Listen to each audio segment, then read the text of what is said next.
Hey everybody, welcome back. In today's video, I'm doing yet another 2025 kind of planner brain dump and lineup update.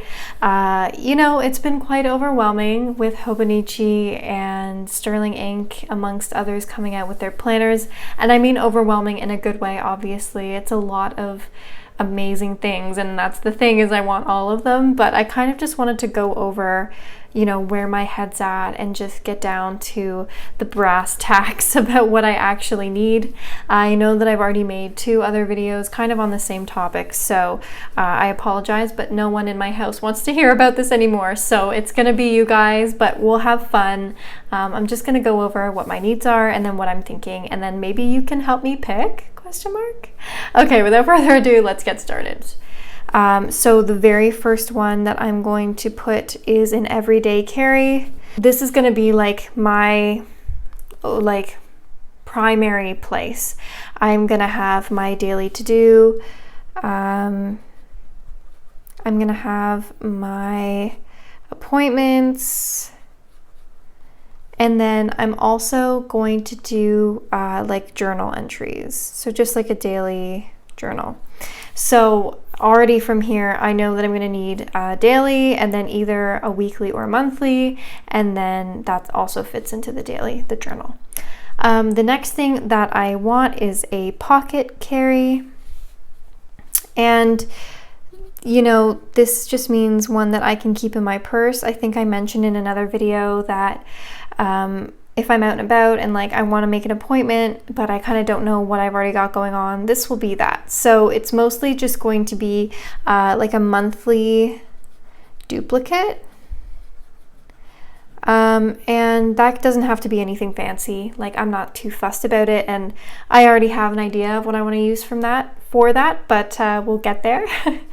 Number 3, I want a social media / content creation planner. Now that I've reached 1,000 subscribers and I'm an official YouTuber, no, guys, I'm kidding.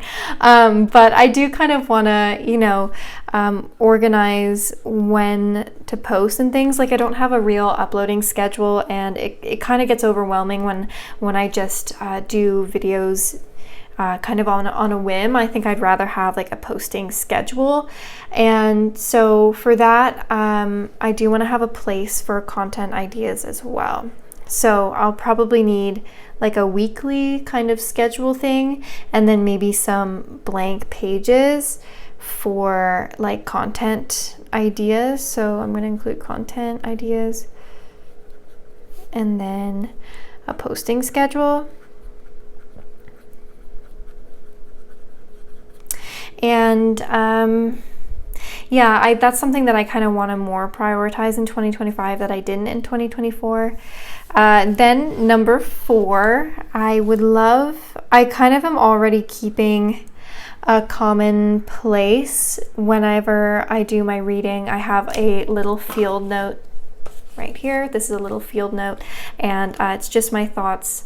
Currently I'm reading Plato's Dialogues, and so I've just been recording, some thoughts in here, and that's been working. I'm just thinking more of when it runs out, because I don't know if you guys know, but the field notes notebooks don't come with too many pages in them, so I would like another commonplace thing where I can put not just readings, but I'll put that in there, but also just random info or quotes, just bits of information that I want to keep.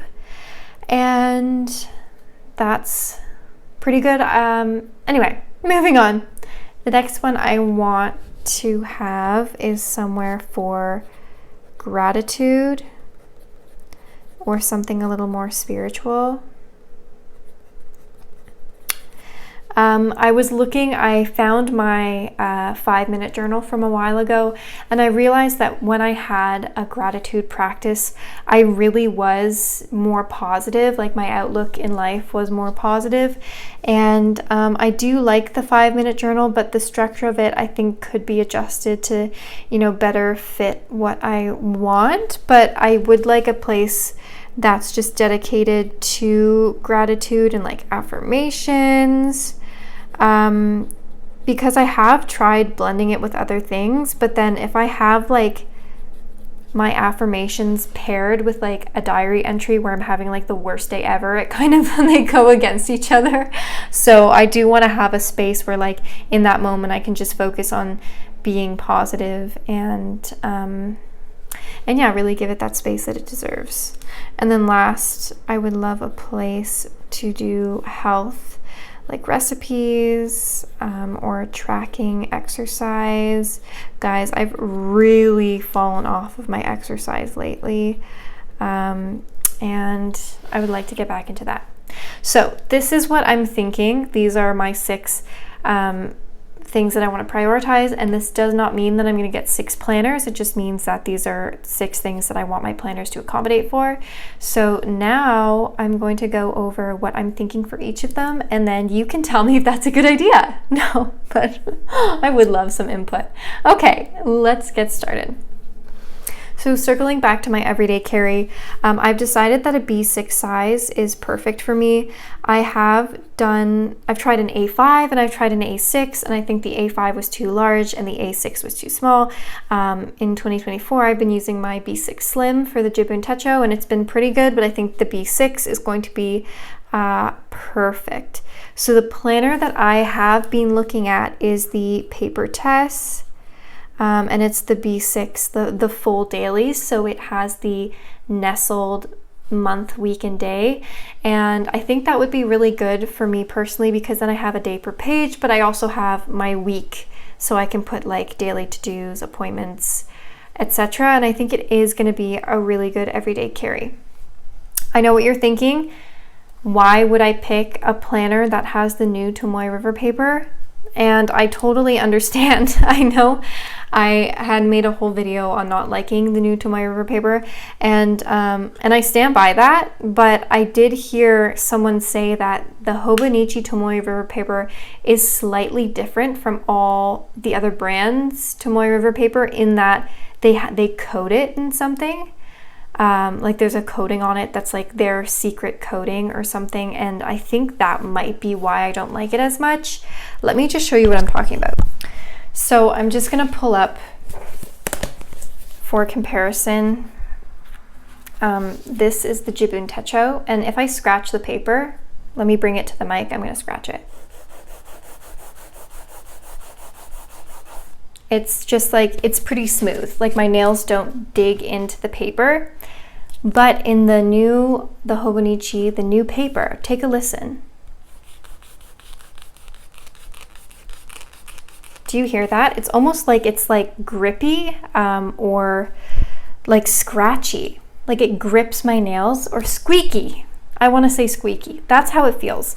So I'm not sure if that's unique to hobonichi, but I feel like it might be. And in that case, I am willing to give the new Sans in paper a try.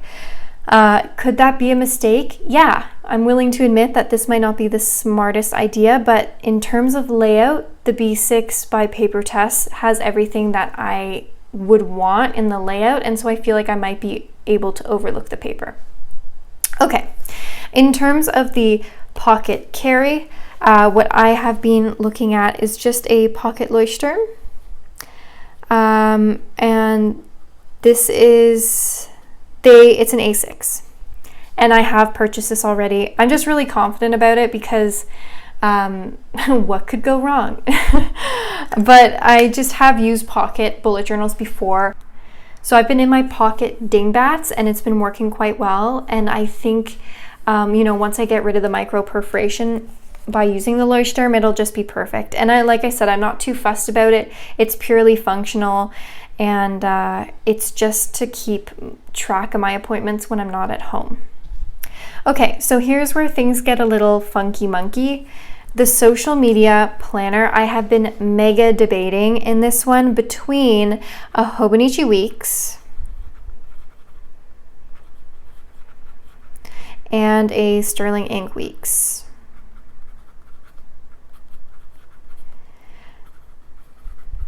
Again, I know you guys are gonna be like, why is Hobonichi even in the running? Just because I like the format, okay? So I won't be writing too much in it, like not as much as my everyday carry, so I'm not as fussed about the paper if I'm only writing in it a little bit. But this is where I'm kind of needing your guys' help a little more, because I don't have any experience with Sterling ink and I can only really go based off of what I'm seeing. And you know, the shipping to Canada is going to be pretty expensive, so I kind of want to make sure that I'm confident about which one I'm going with. I love that the Hobonichi Weeks lays flat, and I do love the covers. I do also love the covers of the Sterling ink. I'm a little more worried about it laying flat just because it has it's like fabric bound on the front. But I also really like the fact that Sterling ink has the grid on the left side of the paper, and there's also no quotes. I find the quotes in the Hobonichi pretty distracting, and so that's one thing. But also I do like the cream paper of the Hobonichi Weeks, whereas Sterling ink is a little whiter. So this is where I'm kind of like not sure, but I am pretty confident that I do want a Weeks. I did look at the paper test, the pocket diary, and there was another one that did look good too, where it had like the week at the top and then it was like blank at the bottom. So that did look good too. So this is kind of where I'm just debating more or less. Then for my commonplace, I have an empty Midori A6 that I think I'm going to use after my my field notes is donezo, and I feel better about that because this is something I already own, so I don't have to go out and purchase anything else. Plus I do like the Midori paper, so I think that's a really smooth transition. For the gratitude journal, I do prefer like a larger size for that. This might just be one that I get from like Indigo or something. One that just sparks joy and isn't really about the paper or anything, but just a space where I feel really positive about it. And then in terms of like the health, I think I'll probably just put that in my everyday carry, because that's not something that I want to have to go somewhere else to find. I kind of just want to have it on hand, and I feel like if it's already incorporated to what I'm already using, then I might like reference it more. So yeah, this is kind of what's up. Let me know what you think, especially if you have any experience with the Sterling ink Weeks as well as a Hobonichi Weeks. I would love your insight about which one you prefer. I would just love your thoughts. Okay, everybody, hopefully this wasn't a disaster. I will see you next time. Thank you so much for bearing with me and for sticking around. And yeah, bye-bye.